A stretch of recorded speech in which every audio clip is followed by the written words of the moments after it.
正统罗里门圣母庙的中原普渡，伫地方上有罗里门普之称。安南区的乡亲会准备大量贡品来普渡，为避免浪费而且营养两利。罗里门今年的普渡集合活动，伫短短3个月内得到1000家户响应。18日的中元节普渡拜上清道圆满完成。19日庙方也将普渡2000盒贡品全数捐出。拜了后，咱搁把这物品今仔日会当甲发放这几啊10位单位的这个慈善机构，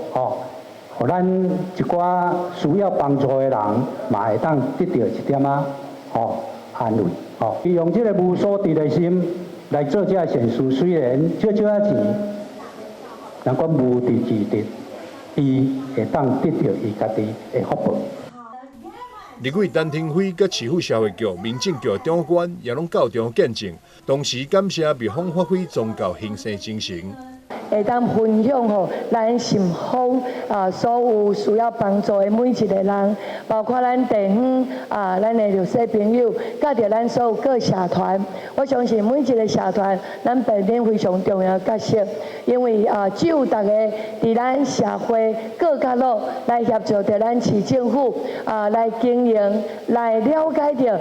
地方的声音甲困苦，咱的社会才会当愈来愈好，才会充满温暖。社会各个角落都有需要一些协助的地方，政府的力量当然有限